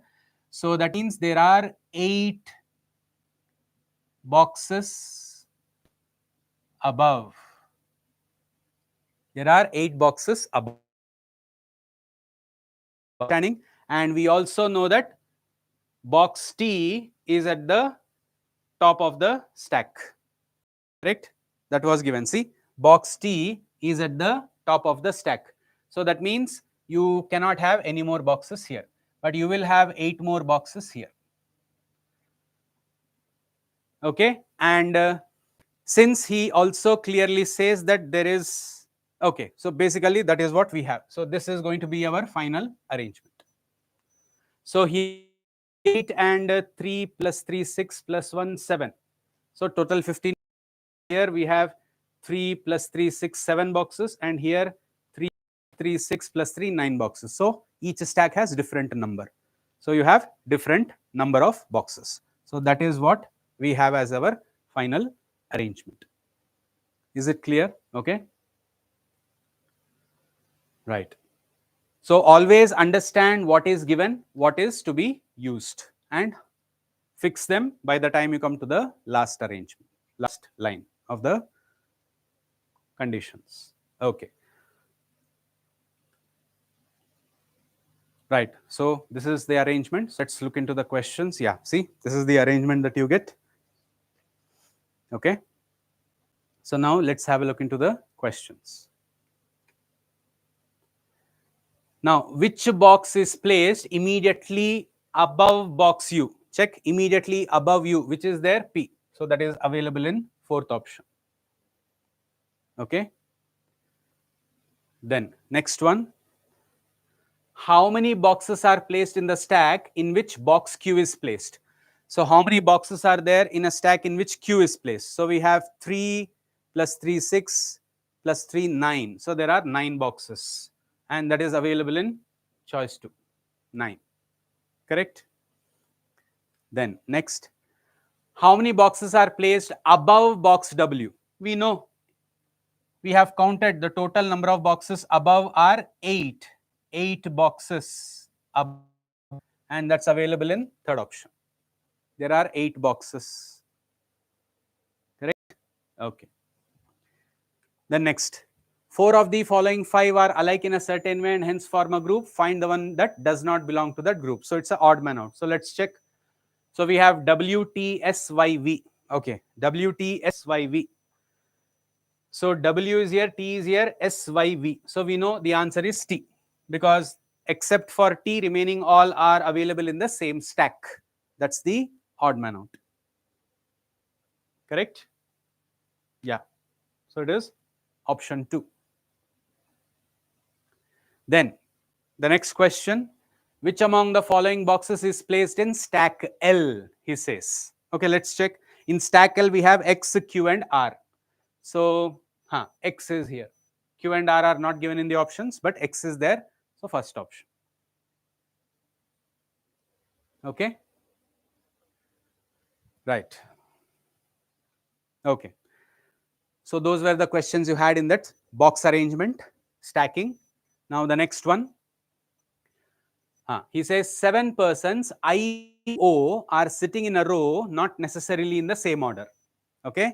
And he says some of them are facing the north and the remaining are facing south. So out of 7, we don't know the exact number. How many are facing north and how many are facing south. Okay. Now, each person is of a different age. So there is a additional parameter given. Each person is of a different age. And he's also saying that no, 2 persons whose ages are odd numbers sit adjacent to each other. So 2 persons whose ages are odd numbers cannot be adjacent to each other. Okay. Now the following information is known. See, when you have a question like this, instead of fixing all the 7 persons, because I don't know the directions also, you develop the arrangement based on the conditions, so that it becomes easy to fix and limit the number of possibilities. Okay. For instance, look at the, I'm now not going to give the 7 positions right now. I will develop based on the given condition. Now look at the first condition. What he says here, 3 persons sit between J and the person who is 7, and both are facing the is now I'm going to fix like this. Okay. And what else he has also given? Let us read further what he says. Look at this. J sits to the right of the person who is 77 years old. So read everything that is given with respect to J and 77, because that is where we started. 3 persons between J and the one who is 77 years old, and both are facing the same direction. J sits to the right of the person who is 77 years old. Now based on this, I will consider like this. So 1, I am going to take J here, then 1, 2, 3 persons, then I will put 77 here. Now because J should be to the right side of 77, I will take both are, south facing, because for south facing, our left is the right side. Now what is the other case? I am going to take another case where I will put 77 here, then J here, such that now both are north facing, so that our right is the right side, and I will get J is sitting to the right side of 77. So I'm not going to fix all the 7 positions immediately. I will develop based on the given, so that it becomes easy. Clear? Okay. Then what else he says? Look at this. The number of, the number of persons who sit between J and the person who is 77 is 1 less than the number of persons who sit between J and N. So the number of persons between J and 77 should be 1 less than between J and N. We know that there are already 3 people between J and 77. That means between J and N, you need to have 4, because 1 less than, he says. So between J and N, you should have 4. That means you cannot take on the other side, because I have only 7 people and here you already have 5 people. So I will take only on one side. So here I will fix N, so that I already have 3 people between J and 77. That 3 should be 1 less than between J and N. Now here on the other side, I will take N. You cannot take it on that side, because if I take 4 people and then give N, so you are adding 5 people, and here you already have 5, you will get. I don't have 10 persons. I have only 7 persons. So that is why restrict my possibilities. Are you understanding the point? So when you don't have the enough, the directions are multi directions, both north and south given, it's better to develop rather than fixing all the 7 positions first. Is it okay? Right. Now in a similar manner, here also the same thing. It will be the exact opposite because the directions are opposite. Okay. Now further what he says. Right. Now look at this. Here, the person who is 49 years old sits third to the right of L, but and or but refers to the first person, that is 49 years. Okay. But does not sit at the end. So 49 should be sitting third to the right of L. Okay. 49 should be third to the right of L, but does not sit at an end. Now, where all I can fix L? Okay, let us check that. Now, suppose, see, I cannot have 49 for N. Very clear. Why? Clearly said. What did he say? No two persons whose ages are odd numbers sit adjacent.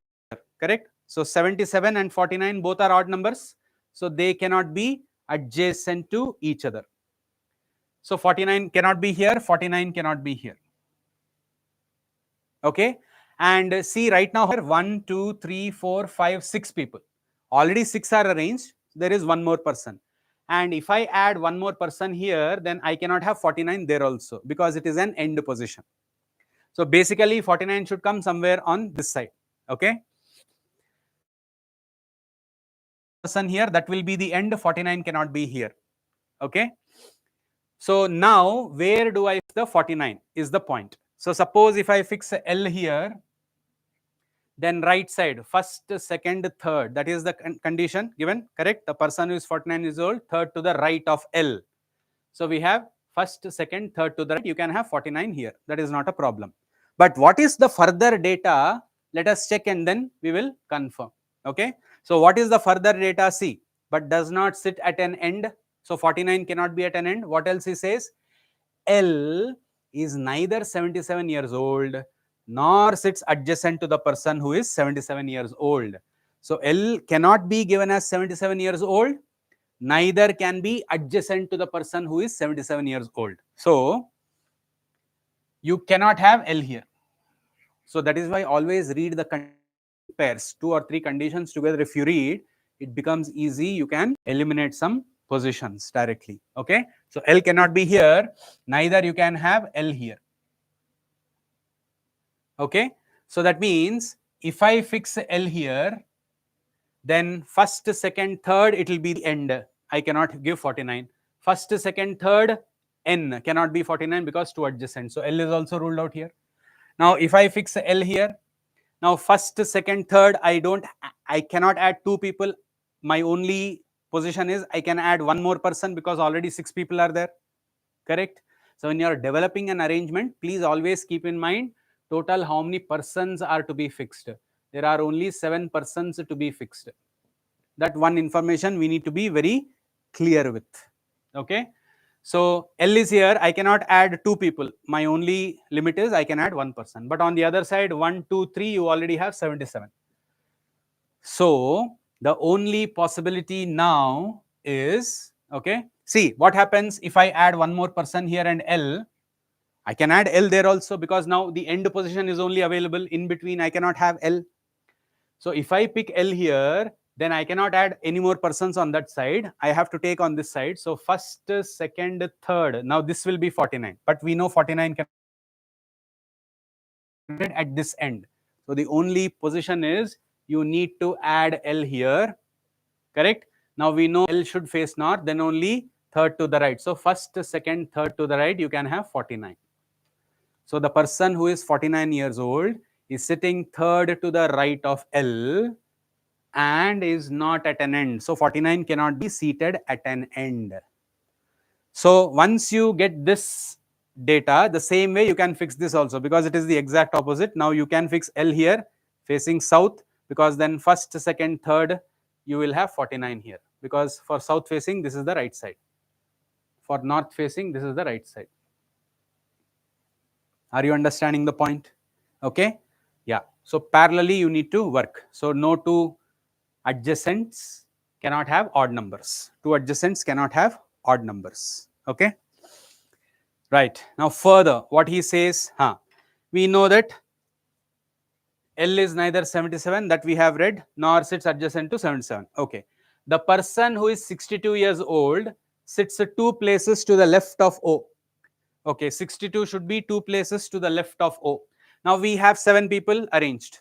So 62 should be two places to the left of O. So where can I have O and 62? So the only possibility is, check here, you can have, okay, O here, then you can have 62 here, or you can have O here and you can have 62. Is the only possibility. Okay, right? So O or 62, 62 or O. So similarly, you can have O or 62 here, 62 or O. Now in this case, you cannot have O here because leaving one position, you already have J on one side, so L cannot be there, or and on the other side, you cannot have 62. Okay, so O or 62, 62 or O. Right. For now, this is the information. Right. Then what else we have? The next one. Okay. Acha, there was one other position, I think. Yeah, check. Now see, suppose if I had O here, now anyway you cannot have 62 on this side, but you have J as 62. So there is one other possibility where we can look at this also. Either it is O 62, 62, O adjacent to 49 in both cases, or J can be 62 and O can be given as 49. Okay, so let's check what else we have. Right. Now here, J is 4 years elder to the person who sits to the immediate left of N. So J should be 4 years older than the person who is immediate left of N. Let us check.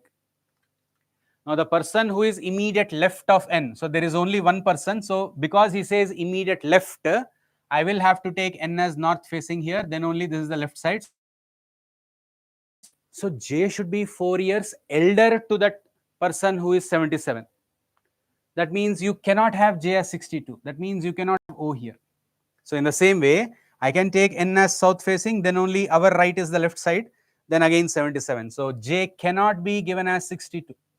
J should be 4 years elder to the person who is immediate left of N. I hope it is clear. So O cannot be given here. So J will be given as 81. In both cases, J will be given as 81. Then O or 62, 62 or O is now fixed here. We need to know the directions. Okay. Then what else is here? J is 4 years elder to the person who sits immediate left of N. The next, the immediate neighbors of the person. See, he says neighbors. The immediate neighbors of the person who is 62 years old face different directions. Okay, so wherever you give 62, its immediate neighbors should face different directions. See, for instance, suppose if I give 62 here, then this is south facing, 49 should be north facing. Suppose if I give 62 here, then 77 is south facing, 49 is north facing. So it doesn't matter where you give, 49 will always be north facing. So in the same way here, 49 will always be south facing, because wherever you give 62, its one adjacent is north facing, so the other should be different directions. Correct? Right. So here north facing, here south facing. Okay. Then further what he says, the immediate neighbors, okay, of 62 face different directions. Then K sits third to the left of O. Okay. Now check, K is third to the left of O. Let us check. See, suppose if I give O here. So third position I want. So first, second, not possible. First, second, third position, J is already there. That means O cannot be given here. Who should be given here? 62 will be given here and O will be given here. Such that now first, second is not possible, but first, second, third, you can have K here. Are you understanding? So where is K now? So it says K sits third to the left of O. Okay. So when he says left of O, O should be south facing. Then only first, second, third to the left of O you have is K. Is it clear? In the same way, here also, now what happens if I fix O here? Now check, on one side you have only 2 positions, not possible. On the other side, 1, 2, third position you have J. So O cannot be here. So if O cannot be here, then I will give 62 here. Then O will be given. Then only our left is the left side. Then K will be given as 77. K is third to the left of O. Correct? Okay. Right. Now further, what do we have? K is third to the left of O. Who? Who means what? O. E is 7 years younger than M. So O should be 7 years younger than M. Okay. So we have O, M minus 7 years. So O should be 7 years younger than M. So I don't know where I have to give M. Could be 49 or 62. Could be anywhere. Okay. So here also. So we will see. We will check further. Okay. What else is there? I. Now unfortunately, the below case is ruled out. Why? Because N is facing south. Correct? So I and N should face the same direction, but not south. That means it has to be north. Okay? So if it has to be north, see, don't assume that I will be here because it is north. I can also be 62 and you can give north. So please be very careful. So we know that I and N are same direction, but very clearly they cannot be south. So they both have to be north facing. I and N, they both have to be north facing. Is it understanding? Okay. Right. We'll come back to that.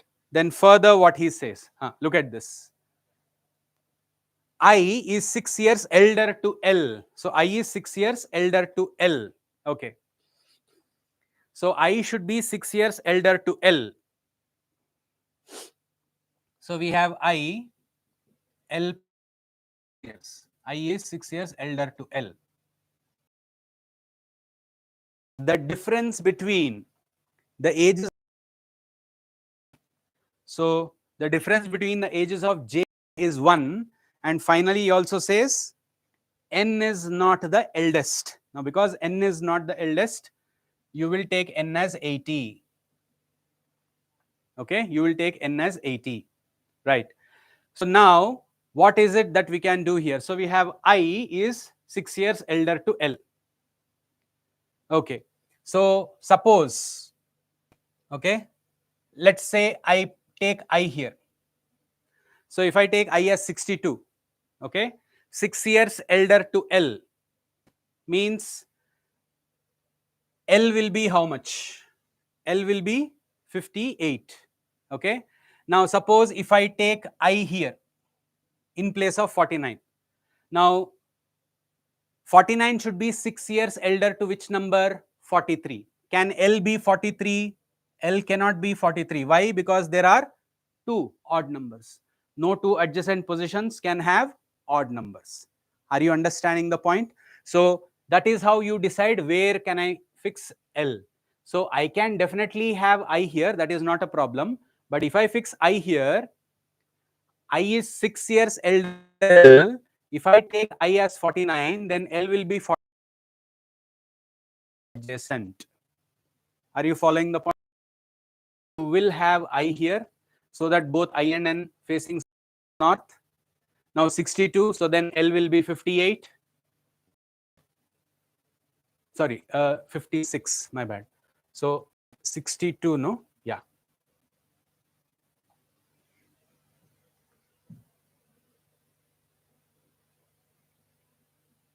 You will get 56. Okay. And then now we have M. So M will be given here 49 and minus 7 years. If I do, I'll get O is going to be 42. So that way I can fix my final arrangement. There are no 2 numbers: 56, 81, 42, 49, 62, 77 and 80. So by the time you come to the last line, your arrangement is ready. Is it clear? Okay. So that is what it is. All right. So then let's take the questions. Yeah. See, this is our final arrangement.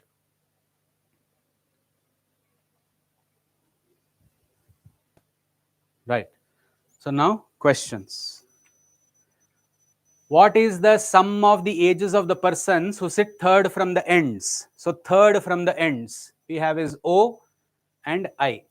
So sum of the ages we have is 104.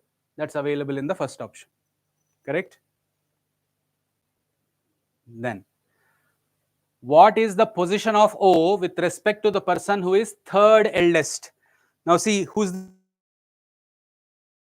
second eldest? 80. Third eldest is 77. So it says position of O with respect to that. So position of O, it is for south facing, it is the right side. We have 1, 2, third to the right. That's available in the second option. Okay, third to the right. The next, which of the following is definitely true? And check here, you have more than one are true. You have to check all the options and then only decide on that. It says 3 persons sit between L and I. Are there 3 persons between L and I? Yes. That doesn't mean only first option. That is why you need to check all the options before you mark. So first is true, correct. But if one more option is true, then more than one is true should be put. Then what is the second option? I is the youngest. No, I is not the youngest. Then N is 80 years old. Yes, that is also true. So then directly you can say more than one is true. Okay, right. Then O faces north. No, that is false. O is facing south. But 1 and 3 are true. So more than one is true. Then what is the ratio of persons who face north and south respectively? So because it says respectively, first north and then south, I have to check. 1, then 2. So that means there are 3 people who face south. So it is ratio 3. Okay. Then 4 of the following 5 are alike in a certain way and hence form a group. Find the one that does not belong to that group. So odd man out. So we have L, I, N, M, K. Let's look at the directions first. L is north, I is north, N is north, M is north. But K, if you check, okay, is south. So except for K, remaining all are north facing. K is in the other direction. Okay. So choice 5.